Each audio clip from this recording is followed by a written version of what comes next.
Dunque, Calle Cusin, Campo San Rocco, Campiello delle Grazie, sembra di essere a Venezia, ma andiamo a chiedere, vediamo un attimino, una volta tanto che capita un vigile, una vigilessa, anche carina, che non sta qui a fare contravvenzioni.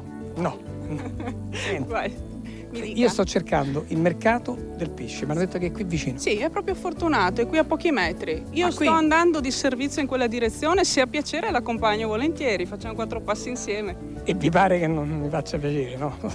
Andiamo, ma adesso c'è l'asta? Sì, sta cominciando, quindi dobbiamo anche sbrigarci se la vuole vedere. Ma come no? Prego. Carina questo vicoletto. A proposito, mi scusi. No, per i più curiosi, siamo a Caorle, in provincia di Venezia.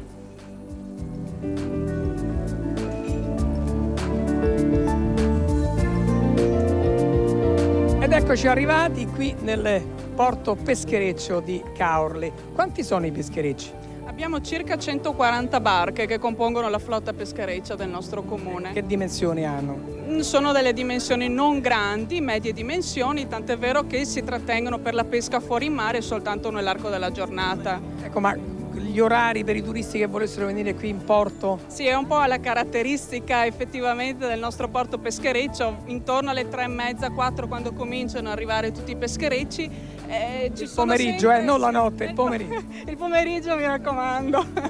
Sì, si raggruppano qui diverse persone, turisti incuriositi dall'arrivo delle barche. In questo momento ne stanno arrivando, pronti per scaricare il pesce e portarlo poi all'interno del mercato peschereccio, dove si svolgerà poi l'asta. Mercato che però non è, diciamo, accessibile a agli tutti. estranei, no, possono entrarvi soltanto naturalmente gli addetti ai lavori o i ristoratori che partecipano alle aste per l'acquisto del pesce. Invece c'è la capitaneria di porto, no? Sì, fanno normalmente dei controlli sul pescato, quindi per verificare effettivamente la regolarità della pesca. Insomma. Allora andiamo nel mercato? Sì, certo, volentieri, l'accompagno.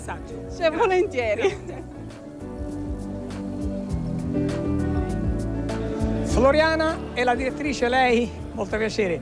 Allora, mercato del pesce di Caorle. Uno si immagina che si faccia l'asta dove si viene a comprare il pesce, naturalmente non i turisti, durante la notte. E invece è di pomeriggio. Sì, perché da noi pescano la notte, escono verso mezzanotte, rientrano nel pomeriggio e il pesce viene subito venduto. E questa è una caratteristica del pesce di Caorle, perché le barche arrivano nel porto, scaricano e il pesce immediatamente viene venduto ai grossisti, ai ristoranti e quindi è freschissimo. Quindi in questo momento c'è l'asta. In questo momento c'è l'asta che è un'asta a orecchio, nel senso Cioè? che l'offerta viene sussurrata nell'orecchio dell'astatore, il quale aggiudica poi la partita di pesce a chi ha fatto l'offerta più alta. Buon lavoro, arrivederci. Beh, abbiamo visto un pezzo di Caorle molto vivace, andiamo a conoscere Caorle.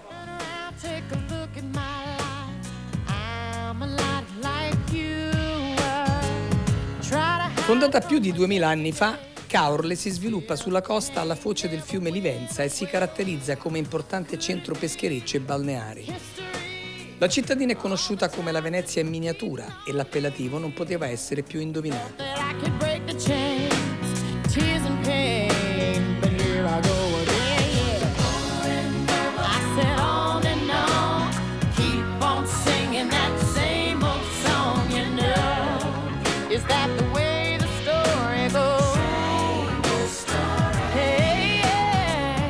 Nel centro storico, infatti, un tempo diviso da 3 canali, la presenza di calli grandi e piccole, di alti campanili e di campielli assolati non può che riportare alla memoria le forme e le atmosfere della meravigliosa città lagunare.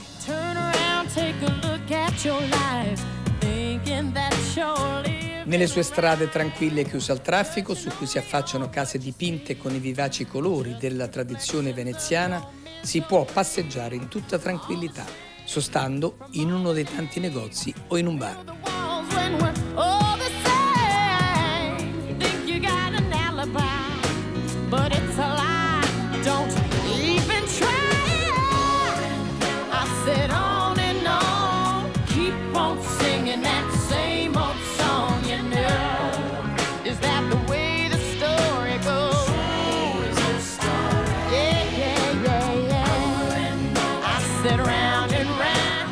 In località Porto Santa Margherita si apre la Darsena di Marina 4, un'area attrezzata tra le più grandi d'Europa, che si estende su una superficie di 70.000 metri quadrati e capace di circa 800 posti barca. Riparata dai venti, in caso di maree eccezionali viene protetta dalla chiusura delle porte vinciane, che ne costituiscono l'accesso.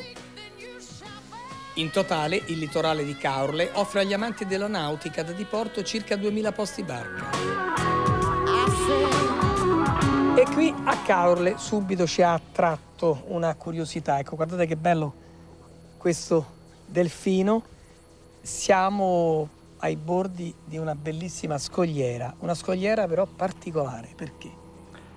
Prima di tutto una scogliera serve per difendere il centro storico dalle mareggiate che sono frequenti d'inverno, ma questa scogliera è particolare perché vuole essere qualcosa di più. Prima di tutto una passeggiata dell'arte all'aria aperta per i tanti turisti che frequentano Caorle.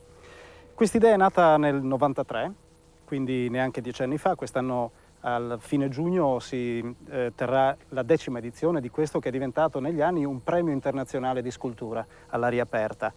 È nata con un'idea abbastanza semplice di rendere viva questa scogliera, da qui il termine scogliera viva, ma poi ha anche preso spunto dalla simbiosi che Caorle ha con il mare, e quindi vediamo animali marini, delfini, tartarughe marine, ma contemporaneamente c'è anche un messaggio di pace, perché negli anni in cui è nata questa iniziativa, ricordiamo, c'era la guerra nella ex Jugoslavia, che non è molto lontano da qui, si vedono benissimo le montagne della penisola dell'Istria. E quindi molte di queste sculture hanno voluto lanciare questo messaggio negli anni in cui appunto c'era la guerra nell'ex Jugoslavia. Cosa c'è però da visitare al di là di Caorle? Qui è un territorio molto vario. Caorle è una città di mare, ma i borghi sono altrettanto interessanti nell'entroterra. Accogliamo senz'altro questo suggerimento e andiamo a visitare insieme i borghi che si trovano vicino Caorle. Il nostro itinerario nel territorio di Caorle inizia visitando l'azienda agricola di Ca' Corniani, situata a metà strada tra Trieste e Venezia. Il luogo, denominato Ca' Corniani, era nel secolo scorso una grande palude malarica che si estendeva su un bacino di 1700 ettari a pochi chilometri da Caorle. La zona era costituita da deserti palustri, solcati da canali naturali e da stagni, le cui sponde erano ricoperte di canne.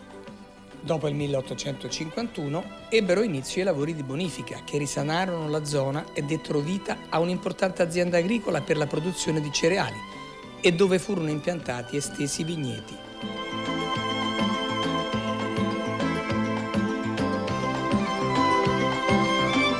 Oggi gli edifici restaurati di Ca' Corniani, bella testimonianza di architettura rurale veneta, ospitano uffici, appartamenti e moderne cantine, dove è possibile ripercorrere la storia della bonifica attraverso documenti esposti in bacheche e dove si possono acquistare vini DOC e altri prodotti.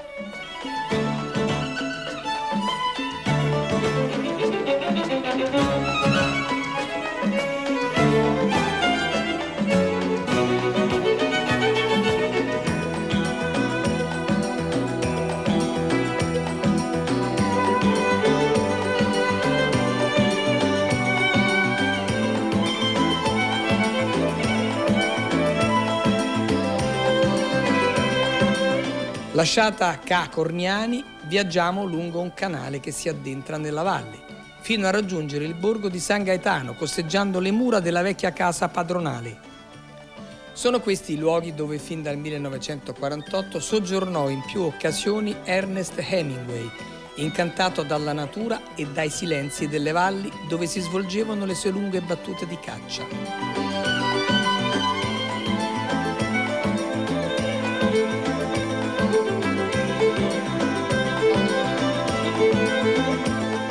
Luoghi ancora oggi affascinanti, dove recarsi in visita in punta di piedi, per immergersi in un mondo incontaminato e per cogliere pienamente la sua magica atmosfera.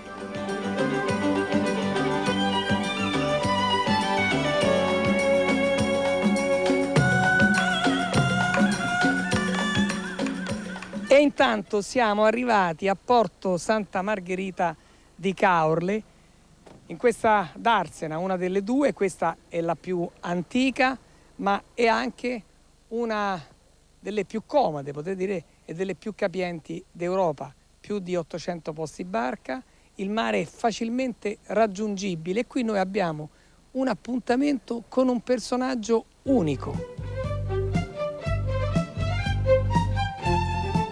Si chiama Dino, è un'istituzione e tutti i turisti stranieri che vengono qui a Caorle vengono da Dino.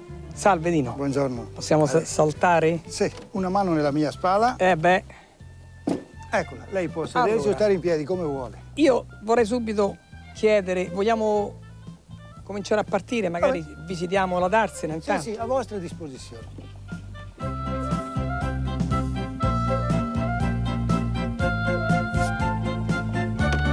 Allora Dino, intanto possiamo, mentre passeggiamo, carina questa sedia messa qua. Sedia da Non gondola. è una gondola questa, È un sandaletto. è un sandaletto, però lei ha anche una gondola Sì, una gondola. e so che porta a Tu- fare delle belle passeggiate. Il turista quando vuole, quando lo desidera, io sono a sua disposizione. Ma come mai la sua bellissima gondola è a riposo? È a riposo perché presta è la stagione, ma anche perché manca ragazzi innamorati. Mancano gli innamorati Mancano gli innamorati in questo periodo. questo periodo. Questa è la verità. Adesso vediamo, sicuramente Dino la conosce. Qui c'è una bella storia, una bella leggenda del ratto. Ratto delle donzelle. Nell'anno 998, pressappoco, sotto il doge Orsello, a Venezia, il doge governava, a Venezia c'è stato un rapimento delle 7 spose, delle 7 Marie cosiddette. Erano figli di ricchi in vacanza qui. Allora si usava che la dote veniva portata davanti alla chiesa e i pirati narentini slavi, sapendo di questa faccenda, hanno tentato un colpo. Mi sembra che sia stato il 28 febbraio dell'anno 998. Allora hanno fatto sto colpo, subito la gente si è armata, ha dato notizia al doge Orsello e hanno dato la caccia e li I hanno pescatori pescati. sono venuti, i caorlotti, No, Caurodi, sono partiti tutti da Venezia e li hanno inseguiti. da Venezia. Da Venezia li hanno seguiti, loro si sono fermati per riposarsi, per controllare il bottino e si sono trovati addosso Orsello con tutti i marinai e quindi sono state salvate. e le donne salvate e gli uomini li hanno fatti tutti a pezzi qui stesso. Ah, quindi cioè, ma è una leggenda? No, o... no, è un fatto avvenuto. Ah, è un Infatti a fatto Venezia mi sembra che sia Santa Maria Formosa la chiesa di questo evento. Ok. No, è un fatto successo, lo scrive anche la storia stessa. Ecco, per gustare Caorle, al di là della spiaggia, del mare, che consigli dà a lei che conosce bene Caorle? Beh, se si tratta del piatto sarà cercare di andare su ambienti un po' rustici. Se invece qualcuno vuole qualcosa di diverso, bisogna rivolgersi ai grandi alberghi. Però io direi, Se no, poi visitare che cosa? i casoni, i Casoni, cosiddetti la casoni. laguna. La laguna, i casoni, noi abbiamo una bellissima laguna a est di Caorle e là si può mangiare del pesce appena preso.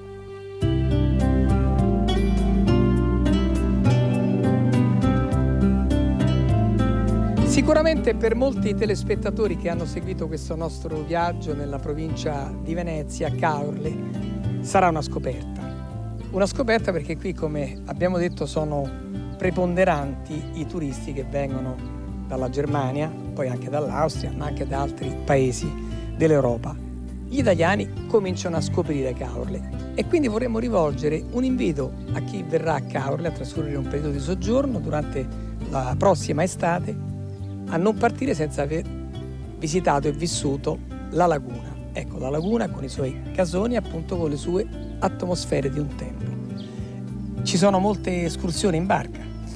Certo, c'è la possibilità di poter visitare l'intera laguna di Caorle, che è molto caratterizzata da diversi aspetti, come i casoni, appunto.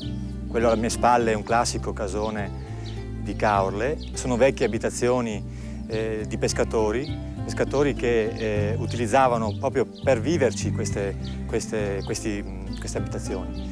Il classico casone era nel suo interno c'erano dei focolari e attorno ai focolari la gente dormiva e passava le sue giornate praticamente di pesca e di normale vita vissuta di famiglia. Una vita semplice. Semplicissima.